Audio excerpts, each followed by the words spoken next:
안녕하세요. 이 이야기를 시작하기까지 오래 걸렸습니다. 제 삶이 한순간에 무너졌던 그날을 아직도 생생하게 기억합니다. 세상에서 가장 기쁘고 감격스러워야 할 순간이 제 인생을 가장 차갑게 얼려버린 날이 될 줄은 정말 몰랐습니다. 지금부터 그 긴 싸움의 시작을 말씀드리겠습니다. 제 남편과 저는 직장 선후배 사이였습니다. 같은 부서에서 몇 년간 함께 일했고 프로젝트를 같이 하면서 자연스럽게 가까워졌습니다. 처음에는 업무적인 존중에서 시작된 관계였고 어느 날부터인가 제 점심시간에 남편이 맞춰오고 택시를 같이 타고 퇴근하다 집 앞에서 오래도록 이야기하고 그러면서 조심스럽게 사랑이 시작되었습니다. 1년 반 정도 연애하고 나서 남편이 먼저 결혼 이야기를 꺼냈습니다. 나는 너 아니면 안 될 것 같아. 우리 결혼하자. 아침에 같이 일어나서 출근하고 퇴근해서 밥 먹고 그런 삶이 너랑이면 너무 행복할 것 같아. 그때 저는 참 많이 울었습니다. 사실 저는 누군가와 결혼하는 게 무섭기도 했고 가족이 된다는 게 두렵기도 했는데 그 사람이 저에게는 유일하게 마음 놓고 기대고 싶은 사람이었어요. 그래서 결혼을 결심했고 식도 올렸고 신혼집도 마련하고 하객들 앞에서 서로의 손을 잡고 약속도 했습니다. 그런데 그때 남편이 한 가지를 제안했습니다. 혼인신고는 잠시 미루자고요. 회사에 좀 복잡한 일들이 있어서 지금 당장은 서류상 결혼이 도움이 안 돼. 3개월이나 4개월만 지나면 바로 신고하자. 이미 우린 다 한 거나 마찬가지잖아. 신혼여행까지 갔다 왔는데 그때는 그 말이 별로 이상하지 않았습니다. 서류야 나중에 하면 되지 우리는 이미 가족인데. 그래서 그냥 믿고 넘어갔습니다. 결혼하고 1년쯤 지났을 무렵 저는 아이를 가지게 되었습니다. 마법이 오지 않아서 이상하다 싶었고 테스트기 2줄이 선명하게 뜨던 그 순간 놀랍기도 하고 설레기도 하고 무엇보다도 남편이 어떻게 반응할지가 궁금했어요. 그래서 바로 전화를 걸었죠. 남편은 그날 정말 좋아했어요. 진짜야? 우리 이제 부모 되는 거야? 그 목소리가 떨리더라고요. 그 후로는 퇴근하고 집에 오면 태명은 어떻게 할지, 산부인과는 어느 병원을 다닐지, 유모차는 어떤 브랜드가 좋은지 하루 종일 이야기했어요. 정말 평범한 너무나도 따뜻한 부부였죠. 입덧이 심했을 때는 아침마다 미역국 끓여주고 제가 못 먹는 음식이 생기면 같이 끊고 주말마다 병원 같이 가서 초음파 영상 찍고 그걸 캘린더에 저장해 놓고 매일 들여다보는 남편이었어요. 그런데 임신 후기가 지나면서부터 조금씩 이상한 기운이 느껴지기 시작했습니다. 출산이 다가오면서 저도 몸이 힘들었고 불안정한 감정에 짜증도 많아졌는데 남편이 점점 연락이 느려지고 회사 일 많다, 회의 많다 하면서 집에 늦게 들어오기 시작했어요. 물론 바쁠 수는 있지만 저는 이제 곧 아이를 낳는 사람인데 그런 상황이 반복되다 보니 서운함이 자꾸 쌓였죠. 출산 예정일이 다가왔습니다. 남편에게 분명 이야기했어요. 그날은 무조건 시간 비워야 해. 내가 혼자 병원 가게 만들면 안 돼. 그는 알겠다며 고개를 끄덕였고 제가 걱정하지 않게 일부러 회사에도 조퇴 이야기까지 했다고 했어요. 그런데 출산 당일 제가 진통으로 응급실에 실려가는 그 순간 남편은 전화를 받지 않았습니다. 계속 정말 수십 통 전화를 했어요. 병원 도착해서 입원 수속하면서도 전화를 걸었고 분만 대기실에서도 간호사들 손 붙잡고 남편이 어디 있냐고 물었습니다. 결국 남편은 출산이 다 끝난 뒤에야 병원에 도착했습니다. 정말 미안해. 갑자기 중요한 미팅이 생겨서. 그리고는 택배 박스를 들고 오더니 기저귀 세트를 건넸습니다. 그걸 보며 저는 고맙기도 하고 한편으로는 서운함이 더 커졌어요. 그래도 아이 얼굴 보고는 같이 울었고 그 순간만큼은 진심 같았습니다. 산후조리원에 들어간 이후 남편은 한동안 매일 오다가 점점 회사에 중요한 일 있다며 연락이 줄어들었습니다.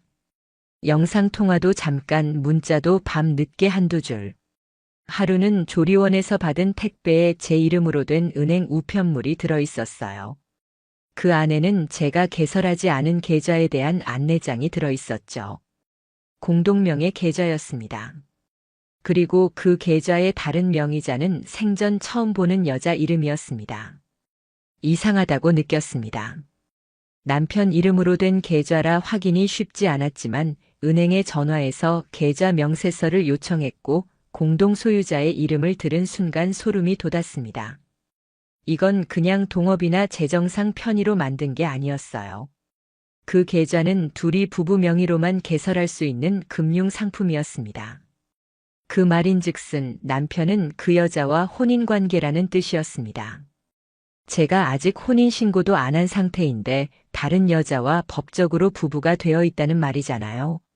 그 순간 저는 조용히 관할 구청으로 갔습니다. 제 주민등록 초본, 가족관계증명서, 그리고 남편의 혼인관계증명서 발급을 요청했습니다. 서류를 받아들고 제 손이 부들부들 떨렸습니다. 제 이름은 아무 데도 없었습니다. 그리고 제 남편의 법적 배우자란에는 전혀 다른 여성의 이름이 또박또박 적혀 있었습니다. 혼인신고일은 제가 진통으로 병원에 실려간 그날, 제가 아이를 낳던 바로 그날이었습니다. 그 여자는 제가 출산 중이던 그날 남편과 함께 구청에 있었습니다. 그리고 그 여자가 법적 아내가 되었습니다. 처음엔 믿을 수 없었습니다. 아니, 믿고 싶지 않았습니다. 남편이 제 출산 당일 다른 여자와 함께 혼인신고를 했다는 그 사실.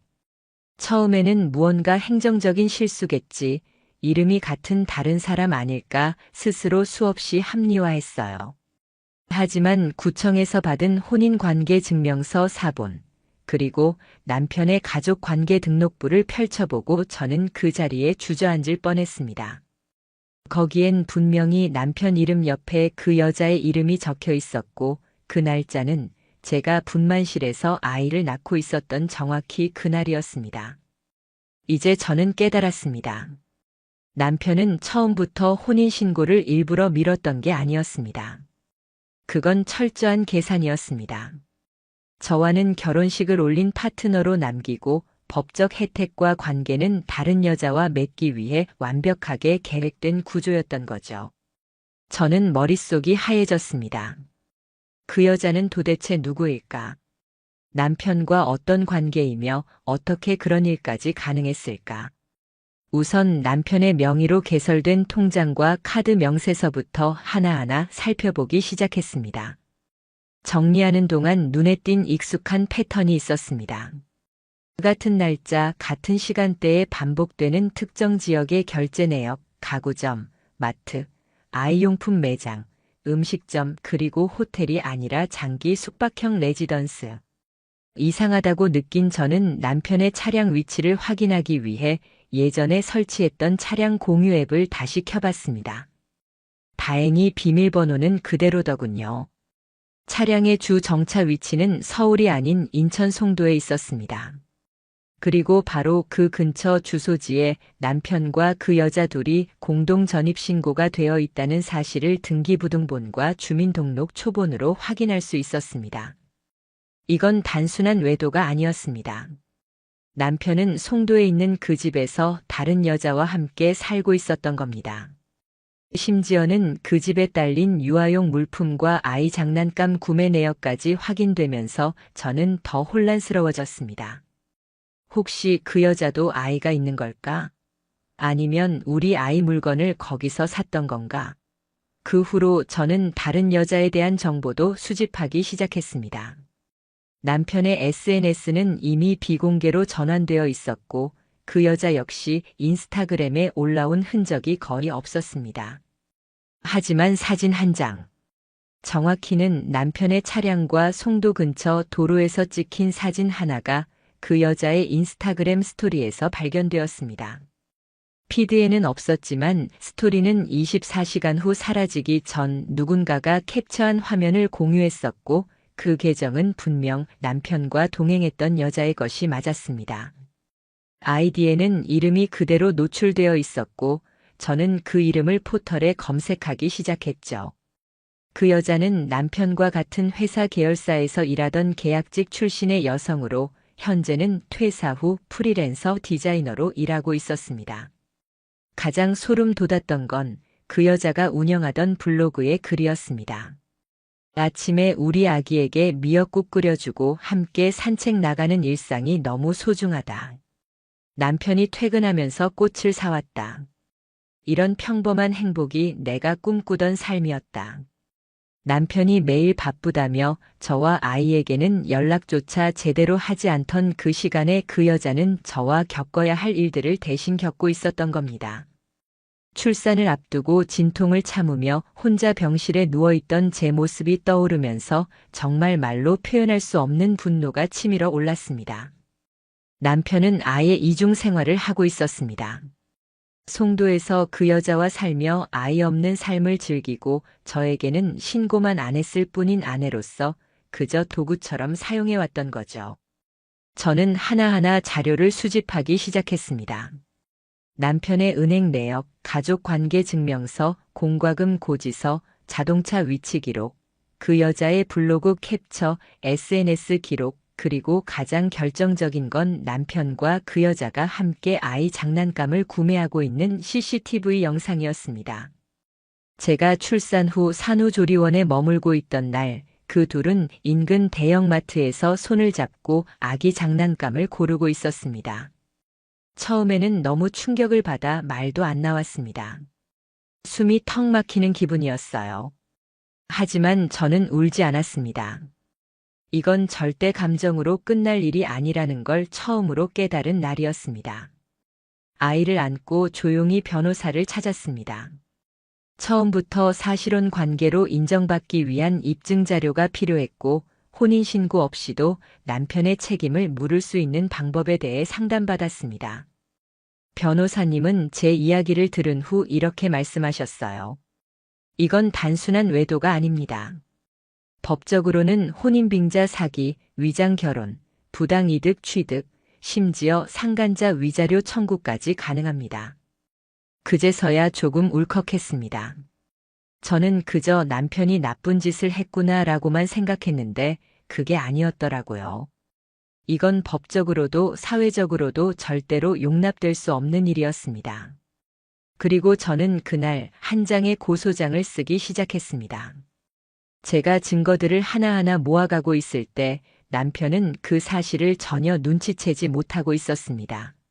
아니, 어쩌면 눈치를 채고도 일부러 모른 척했을지도 모릅니다. 언제나 그랬듯 자기 자신이 만든 현실을 진실이라 우기며 그 현실을 강제로 제게도 믿게 만들고 있었으니까요. 그날 저는 남편을 마주 앉혔습니다. 아이를 친정엄마에게 맡기고 혼자 카페에 앉아 남편에게 메시지를 보냈습니다. 오늘 저녁 7시 우리 얘기 좀 해. 남편은 10분 후 무슨 일인데 라고 묻더니 제가 중요한 일이야. 나도 너도 피하지 말자. 라고 하자 잠시 뜸을 들이고는 알겠어 라고 답장을 보내더군요. 저는 녹음기를 켜고 핸드폰도 백업해 두었습니다. 아무도 이 대화가 그냥 말싸움으로 끝났다고 말하지 못하게 하려고요. 남편은 평소와 같은 표정으로 들어왔습니다. 도대체 그 뻔뻔한 얼굴은 어디서 배웠을까요? 그래, 무슨 일인데? 엄마가 애기 돌보느라 고생 많다고 전해달래. 그 순간 저는 아무 표정 없이 입을 열었습니다. 너 혼인신고했더라. 남편은 순간 멈칫했습니다. 커피를 한 모금 마시던 손이 살짝 떨리는 게 보였어요. 무슨 소리야? 구청에서 너 혼인관계 증명서 뗐어. 신고일자, 배우자 이름 다 나와. 그건 오해야. 역시나 그는 끝까지 그렇게 나올 줄 알았습니다. 오해라고 말하며 이상하게 연결된 정황들을 다 합리화하려 하겠지. 출산 당일 너 어디 있었는지 알아. 너 그 여자랑 같이 구청 간 거잖아. 그리고 송도에 같이 산 것도 알아. 카드 내역, CCTV, 블로그, SNS 다 캡처해뒀어. 남편의 얼굴이 굳었습니다. 말을 잇지 못하더군요. 그렇게 한참 긴 침묵 끝에 남편이 입을 열었습니다. 나도 어쩔 수 없었어. 그 여자랑 그냥 잠깐 감정이 있었고 내가 임신하면서 나는 숨이 막혔어. 숨이 막혔다고요? 제가 진통으로 병원에서 비명을 지를 때 그 사람은 숨이 막혔다는 이유로 다른 여자랑 혼인신고를 했다고요? 그 순간 저는 소름이 끼쳤습니다. 그는 진심으로 자신의 행동이 어쩔 수 없던 감정이라 믿고 있었습니다. 저는 더 이상 아무 말도 하지 않았습니다. 가방을 열고 봉투 하나를 꺼냈습니다. 거기엔 제가 수집한 증거 목록과 변호사 사무실에서 준비해준 상간자 위자료 청구서 초안이 들어 있었습니다. 이건 나 혼자 당하고 끝날 일이 아니야. 너희 둘 다 책임져야 해. 그리고 엄마랑 시댁, 이 일 알고 있었던 거 다 밝혀질 거야. 그 말을 들은 남편은 얼굴을 붉히며 자리에서 벌떡 일어났습니다. 너 미쳤어? 지금 애 엄마가 돼서 뭐 하는 짓이야? 그 순간 저는 말했습니다. 애 엄마니까. 내 아이가 너 같은 인간을 아버지라고 불러야 할까봐 내가 움직이는 거야. 그날 이후 남편은 저에게 연락을 끊었습니다. 연락처도 바꾸고 회사에도 휴가를 냈더군요. 하지만 이미 늦었습니다. 그 사이 저는 법무법인에 정식으로 사건 의뢰를 하고 상간자에 대한 소송을 포함해 남편에 대한 사실혼 관계 파탄 책임, 혼인빙자 사기, 친권 신청 준비까지 마쳤습니다. 그리고 시댁에도 직접 전화를 걸었습니다. 시어머니는 처음에는 무척 당황하셨습니다. 그게 무슨 말이니? 나는 아무것도 몰라. 하지만 제가 남편과 그 여자가 함께 찍힌 사진, 시어머니와 그 상간녀가 카페에서 찍은 사진, 블로그 속 함께한 김장 사진까지 보여드리자 그제야 입을 다물더군요. 얘가 그냥 도와주러 다닌 거야. 우린 내가 혼인신고 안 한 줄 알았지. 그거 남편이 그렇게 말했겠죠. 근데 왜 그 여자가 우리 애기 이름을 부르죠? 왜 기저귀를 그 여자가 사요? 왜 가족 행사에 그 여자가 있어요? 그날 시어머니는 더 이상 아무 말도 하지 못했습니다. 그렇게 저는 상간녀에게 내용 증명을 보냈습니다. 상간 행위에 대한 책임, 사실혼 관계를 방해하고 출산 중인 배우자를 기망한 점, 혼인신고를 고의로 선행한 행위 전부에 대한 손해배상 책임. 그 여자에게선 처음엔 연락이 없었습니다. 하지만 며칠 뒤 갑작스럽게 그녀의 변호사라는 사람이 전화를 걸어왔습니다. 의뢰인은 본인의 행위에 대해 반성하고 있습니다. 다만 그 관계가 사실혼 관계였다는 입증이 어렵다고 하셔서요. 사진, 메신저, 초음파 영상, 병원 동행 내역, 우리 아이 아빠 이름 다 남편입니다. 혼인신고 안 했다고 가족 아니에요. 사실혼은 충분히 성립돼요. 저는 그 대화를 모두 녹음했습니다. 그리고 곧바로 가정법원에 사실혼 해소 소송 및 위자료 청구, 민사 손해배상 청구 소장을 접수했습니다. 아이 친권은 단독으로 신청했고 남편은 접견 제한 요청까지 걸었습니다. 저는 이 싸움을 절대 감정으로 가지 않았습니다.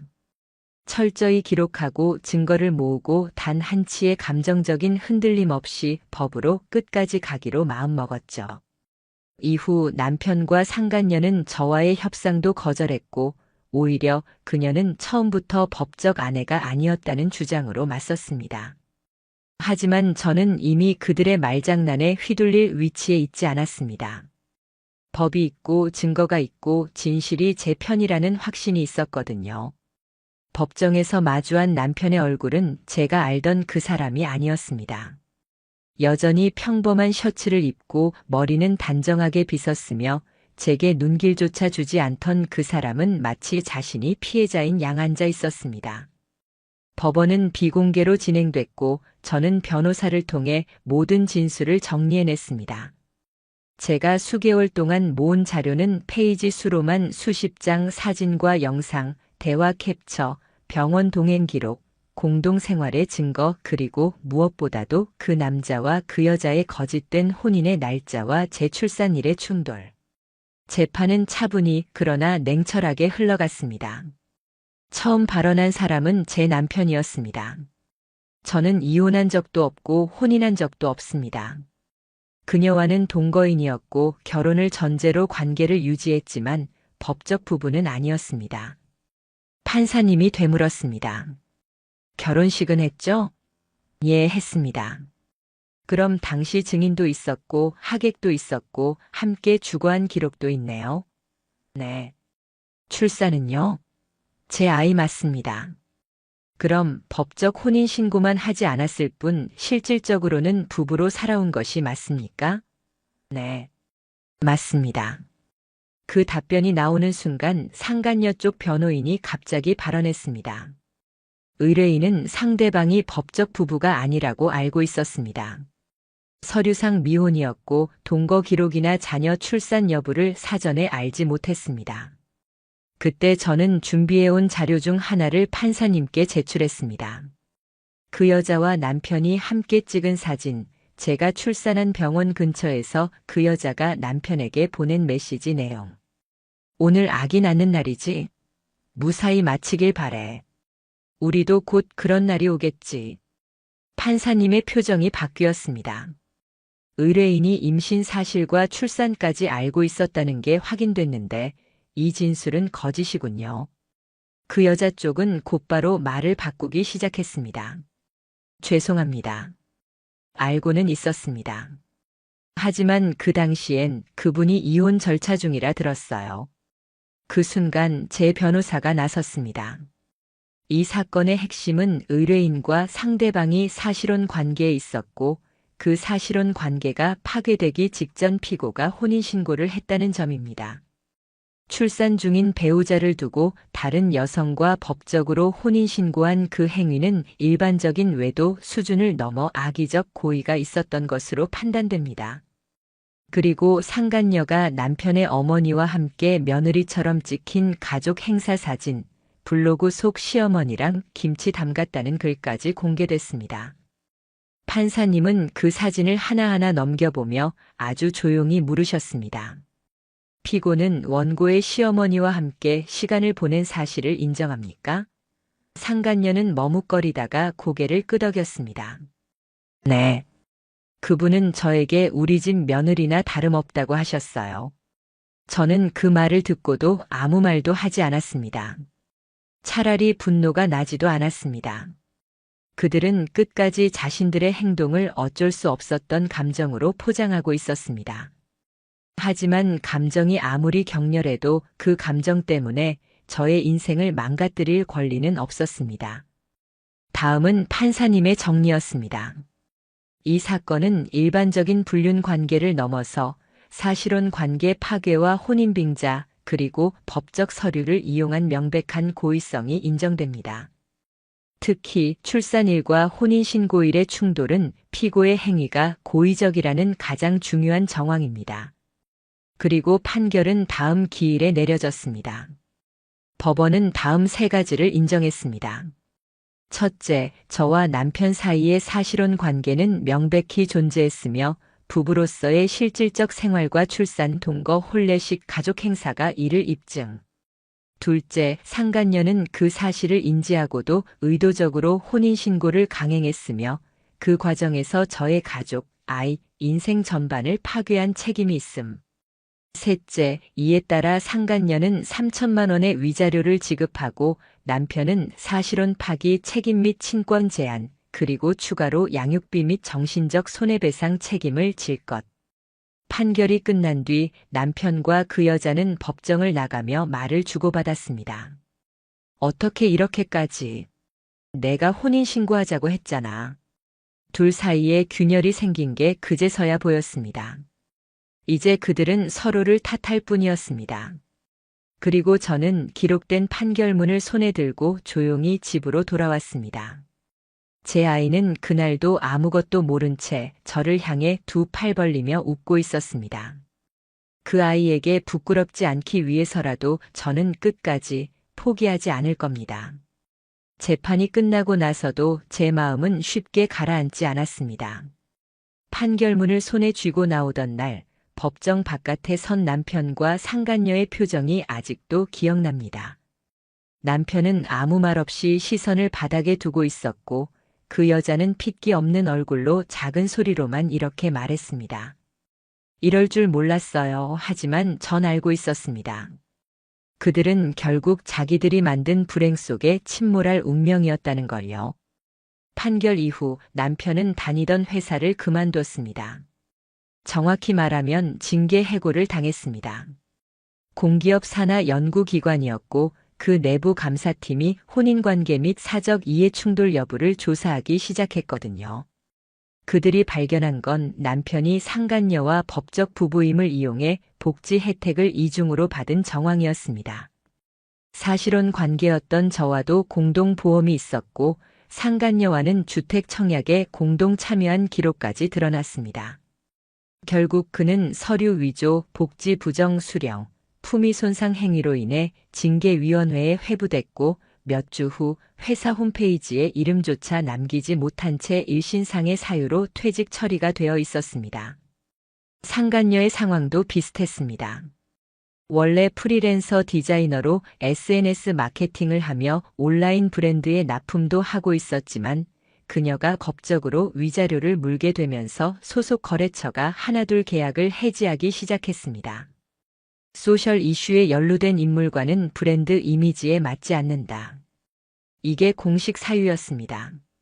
게다가 그녀가 한때 운영하던 블로그와 SNS가 일부 인터넷 커뮤니티를 통해 캡처되어 퍼지면서 그녀는 결국 계정을 모두 삭제했습니다. 위자료는 3천만 원.